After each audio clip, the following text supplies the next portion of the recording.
शहरातील सिडको एन6 परिसरातील संभाजी कॉलनीत वारंवार ड्रेनेज चोकअप होत असल्याने नागरिक त्रस्त झाले असून ड्रेनेज लाईनची समस्या तात्काळ सोडवा अशी मागणी Republican party of India Sachin Kharat गटाचे जिल्हाध्यक्ष मनीष नरवडे यांनी महानगरपालिका आयुक्तांना केली आहे।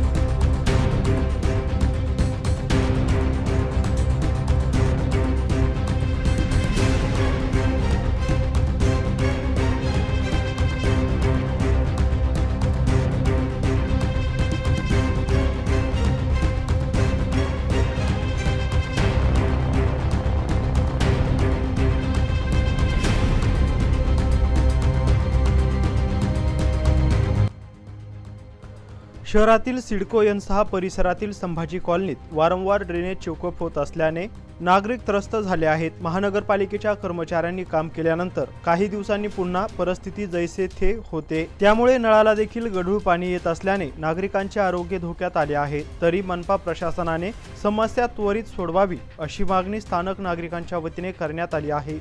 संभाजी कॉलनीतील ड्रेनेज लाईन अतिशय जुनी झाली आहे, त्यामुळे वारंवार ड्रेनेज चोकअप होऊन नागरिकांच्या घरासमोरून दूषित पाणी वाहते। हे पाणी नळाच्या पाण्यात मिसळत आहे, त्यामुळे मनपाचे नळ आले की गढूळ पाणी येते। रहिवाशांनी तक्रार केल्यानंतर महानगरपालिकेचे कर्मचारी चोकअप होणाऱ्या ड्रेनेजची केवळ तात्पुरती स्वच्छता करून निघून जातात, परंतु कायमस्वरूपी काम करत नाही, त्यामुळे ड्रेनेजची समस्या सुटत नाही। शिवाय दूषित पाणी पुरवठा होत असल्याने नागरिकांचे आरोग्य धोक्यात आले आहे।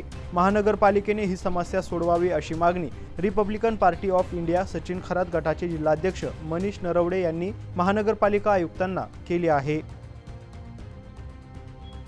वार्ड क्रमांक 62 संभाजी कॉलनी एफ सेक्टर या भागामध्ये गेल्या 6 महिन्यापासून ड्रेनेज लाईन फुटून रस्त्याने ड्रेनेजचं घाण पाणी वाहत आहेत। त्या वाहत्या पाण्यामुळे या परिसरामध्ये रोगराई पसरलेली आहे। लहान बालके या पाण्यामध्ये खेळतात आणि आजारी पडतात। डेंग्यूचं प्रमाण, मलेरियाचं प्रमाण या ठिकाणी मोठ्या प्रमाणामध्ये वाढलेलं आहे। मनपा कर्मचाऱ्यांना, अधिकाऱ्यांना वारंवार Republican party of India Sachin Kharat गटाच्या वतीने मी स्वतः अनेक निवेदने या भागातील समस्याबद्दल दिलेले आहेत, परंतु महानगरपालिकेचे कर्मचारी या ठिकाणी येतात, तात्पुरती समस्या सोडवतात आणि निघून जातात, परंतु ही समस्या कायमस्वरूपी मार्गी आजपर्यंत लागलेली नाही। माझं मनपा आयुक्तांना नम्रतेचं आव्हान आणि निवेदन आहे की आपण स्वतः या भागामध्ये येऊन पाहणी करावी आणि या भागामध्ये जे ड्रेनेज लाईनची समस्या आहे ती तात्काळ सोडवावी। कारण लहान बालके ड्रेनेजच्या पाण्यामध्ये खेळत आहेत, महिलांना पाण्यामधून प्रवास करावा लागतोय, नागरिकांना प्रवास करावा लागतोय, परिसरामध्ये दुर्गंधी पसरलेली आहे आणि रोगराईचं प्रमाण वाढलेलं आहे। आपण याकडे लक्ष द्यावे अशी माझी आपणास नम्र विनंती आहे।